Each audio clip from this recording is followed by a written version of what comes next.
Sziasztok! Üdvözlök minden világ végére készülő kedves hallgatót, és az összes nem kell aggódni, a végén majd kiadja magát típusú optimistát a Pesti Kozmopolita adásában. Kössétek be a józan eszeteket, meredek lesz. Ma megnézzük, mekkora őrültség Trump vámháborúja. Bevállalja, igen vagy nem. Miért kéne, hogy minket egyáltalán érdekeljen ez a gazdaságpolitikai performance, vagy valóságsóba csomagolt one-man show? És hova vezet ez az egész? Megtanítalak titeket túlélni egy atomcsapást. Nézzük, mi is történt eddig. Okay, 3, 2, 1, let's jam. Április 2-án az Egyesült Államok önjelölt megváltója egy teátrális sajtótájékoztatón bejelentette vámpolitikai intézkedéseit, amit a felszabadulás napjának keresztelt el. Hogy mitől is szabadulnak fel az amerikaiak, azt nehéz megmondani. Talán a józan észtől? Az olcsó kínai cuccoktól? Vagy a kiszámíthatóság békjójától? Fura módon csak fel kellett magamat szabadítanom, hogy elhiggyem, hogy az oké, ha az ember hülye.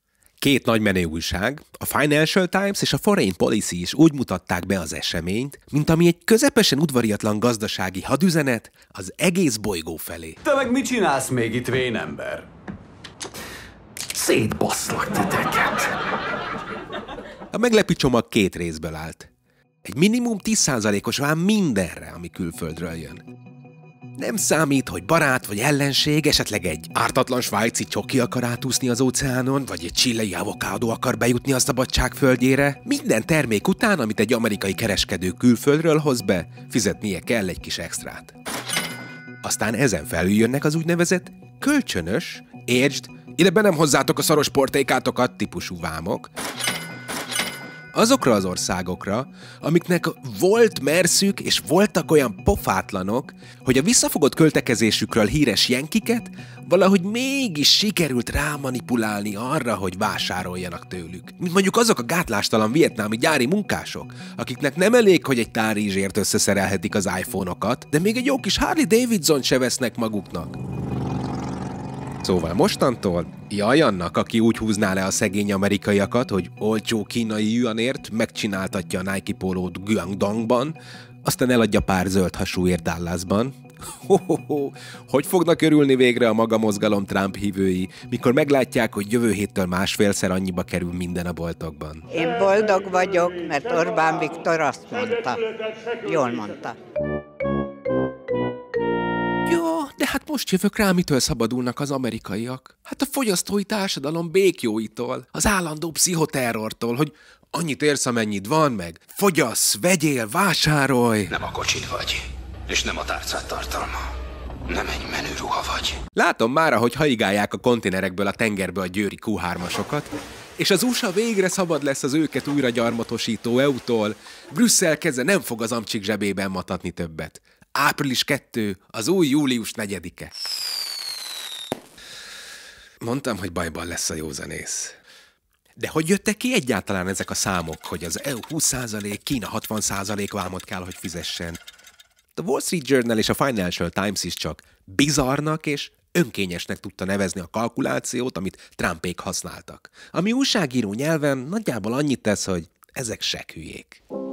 Lényegében annyit csináltak, hogy fogták az adott országgal szembeni hiányt, tehát azt, amivel kevesebbet vásároltunk tőlük, mint ők tőlünk, aztán ezt elosztották azoknak a cuccoknak az értékével, amit tőlünk vettek, és aztán ezt valamilyen érthetetlen okból, talán azért, mert túl magas számok jöttek ki, és 200%-os vámokat utoljára csak háborúzó felek vetettek ki egymásra, szóval fogták ezt a számot és elosztották 2-vel.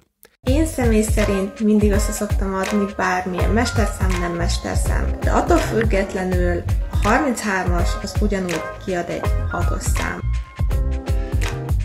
Azt is mondhatták volna, hogy a modellünk lényege, hogy vettük a kereskedelmi deficitet, azt elosztottuk Trump elnök úr eheti tweetjeinek számával, majd megszoroztuk születési dátumának négyzetgyökével, és pont kijött.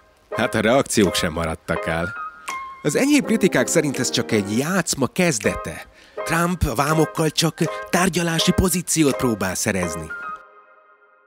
Tudjátok, van az a játék, amikor két autó egymással szemben gyorsulni kezd, és az veszít, aki előbb rántja el a kormányt, Csak most az a különbség, hogy itt az egyik autó igazából egy kamion, és az megy szembe személyautókkal, motorosokkal, biciklistákkal.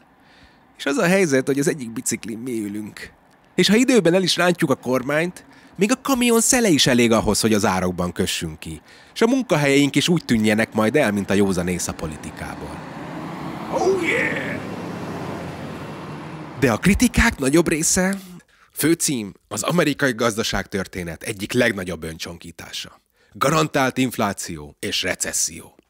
Azóta a tőzsdék zuhannak, a dollár gyengül, a piac vesztesége kb. 3-4 billió dollár, ami konkrétan 2,5 évnyi kereskedelmi deficite az USA-nak.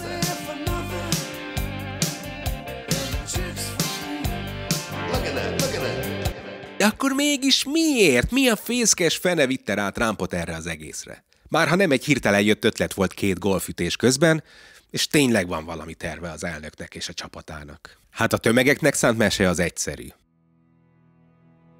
Szegény Amerikát évtizedek óta kirabolják a gonosz külföldiek. De jön Donald Trump, és megvéd titeket. Visszaszerzi a pénzeteket. Visszaszerzi, amit elvettek tőletek ezek az... Weberért összeszerelő üzemben robotoló vietnámi, kínai és kelet-európai melósok? Hát nem áll össze, igaz? Nem klappol, hogy mi lennénk az amerikai állam kudarcáért, az elszegényedők millióiért a felelősek, és nem az a gazdasági rendszer, amiben például a Covid alatt az amerikai milliárdosok 1,5-szeresére növelték a vagyonukat. Úgyhogy azt javaslom, hogy most a mélyen magunkba nézés és elszégyellés helyett nézzük meg inkább, hogy jutott az USA olyan helyzetbe, hogy ez a mostani lépés a Trump adminisztráció számára még akár értelmes is lehet. Hát az egész ott kezdődik, hogy a második világháborúból... A tananyagunk most nagyon változatos. Nagyon izgalmas témák, amelyekre igazán szívből szeretek készülni. Na jó. Szóval a második világháborút az USA kb. Megnyerte. Úgy alakíthatta a gazdasági játékszabályokat, ahogy neki tetszett. Így a dollár lett a világ perselypénze, iskolabélyege, minden ország abban akarta gyűjteni a vagyonát, ezért az USA annyit nyomtathatott belőle, amennyit nem szégyelt, a világ boldogan elfogadta. Olyan volt ez nekik, mint egy örök hitelkártya limit nélkül. És ők költötték is a pénzt rendesen. És mindenki más hozzájuk igazította a saját pénzének az árfolyamát. Ez egészen 1971-ig tartott, amikor is annyira sok lett a dollár a világban, hogy az USA már nem tudta aranyra váltani azt, amit korábban ígért, ezért jött egy pár évnyi válság. De pár nehéz év után jött a neoliberális fordulat. A váltöméses zakók és az aerobik és a szabadpiac diadalának évtizede. Nem csak a szerelem, de a tőke is szabadon áramolhatott oda, ahol a legnagyobb hasznot hozhatta a tőke szerelmeseinek. Az árfolyamok lebegtek, hullámoztak, és a dollár valahogy mégis megmaradt a világ perselypénze. Sőt, egyre erősebb lett a többi valutához képest. Ami szuper volt az amerikaiaknak, ha azt külföldön költötték el, de kiírta az amerikai ipart. A gyárak, mint a költöző madarak úgy húztak el olcsóbb helyekre, főleg Kínába 2001 után, mikor a nagy fal megnyitotta az amerikai befektetők előtt a kapuit. És ahogy az amerikai cégek áthelyezték a gyártásukat hozzánk, meg Kínába, úgy teremtettek otthon munkanélküliséget, egyenlőtlenséget, és egyre több dühös szavazót, akik úgy érezték, a kutya sem törődik velük. És itt jön képbe Trump, akinek célja, legalábbis elméletben, az újraiparosítás, azaz a gyárak hazahozatala. Mert hogy azok a dühös szavazók, azok pont Trump szavazói most. Kell nekik a meló. Vagy legalábbis az ígérete. És mert az USA rájött, hogy ha esetleg kakaskodni kéne Kínával, akkor rosszul nézne ki, ha minden csavart és csippet előtte tőlük kéne megvenni. És itt jön képbe az állítólagos mesterterv. 2 befektetési guru, tudjátok, akik még azelőtt kezdtek el tőzsdézni, hogy mindenki otthonról Gordon Gekkónak képzelte volna magát, és mindig beleugrik szívesen egy kis Forexbe vagy Bitcoinba. Szóval ez a 2 guru már a 80-as években is milliárdosként gondolkodtak. Ők rakhattak össze egy tervet Trumpnak arról, hogyan lehetne újraiparosítani Amerikát, de úgy, hogy a dollár maradjon a világ OTP takarékjegye. Első lépés? Teremts káoszt! Azaz, jelents be egy rakás értelmetlenül magas vámot. Ez csak a nyitány, a cél a tárgyalási pozíció megteremtése. Aztán jöhet az alkudozás. Trump majd mindenkitől egyesével szépen megkérdezi, Mennyit ér neked, ha nem hajtok át rajtad a kamionommal? Mennyivel több amerikai fegyvert, szóját, Facebookot, Teslát vagy energiát fogtok venni, mint eddig? Majd mindenki fizet, mint a katonatiszt, és ha ezzel megvagyunk, jöhet az új globális alkú. De csak azokkal a szövetségesekkel, akik jó fiúként viselkednek, és hajlandóak visszakötni a valutájukat a dollárhoz. Hogy a dollárt szépen le lehessen értékelni, és haza lehessen hozni a gyárakat. Hát ha nagyon erősen hunyorítunk, talán elképzelhető, hogy létezik egy olyan univerzum, amiben ez egy kivitelezhető terv lenne. Mondjuk az, amelyikben a világ szereti és tiszteli, és felnéz a bölcs és jóságos amerikaiakra. Hát csak hogy a mi univerzumunkban, hát... Az Európai Unió és Kína már jelezték, hogy oké, akkor mi is játszunk. Megadóztatjuk a mezőgazdaságotokat. Ide többet szóját be nem hoztok. Megadóztatjuk a szolgáltatásaitokat. Ide többet Facebookot be nem hoztok. Ráadásul szinte minden elemző a teljes világgazdaság zsugorodását jósolja, nem csak Amerikában, hanem az egész világon. Mert hiába képzeli Trump elnök úr úgy, hogy egy kamiont vezet, a világgazdaság mára egy nagy, hosszú vonat lett. Az országok az egyes vagonok, egymással összekapcsolva. Ha valaki behúzza a kéziféket, az egész lelassul. Náluk infláció lesz, nálunk meg munkanélküliség. Erre mondaná Adam Smith, hogy én azt mondtam láthatatlan kéz, nem azt, hogy láthatatlan agysejtek. Hát, és hogy van-e kiút ebből a slamasztikából, azt nehéz megmondani.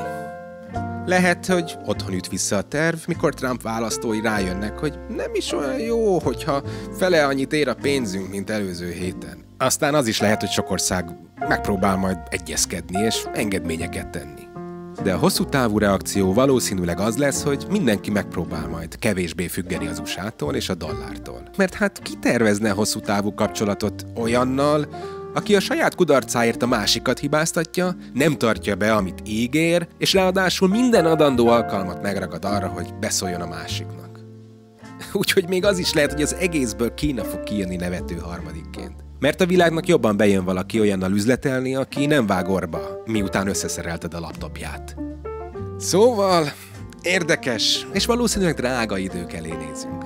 De legalább lesz minek utána járni egy következő adásban. Addig is kommentelj, lájkolj, iratkozz, szavazz, legyél békés, de ne csicska, és vigyázz a humorérzékedre, mert úgy néz ki, szükség lesz rá. Én Dávid vagyok, szevasztok!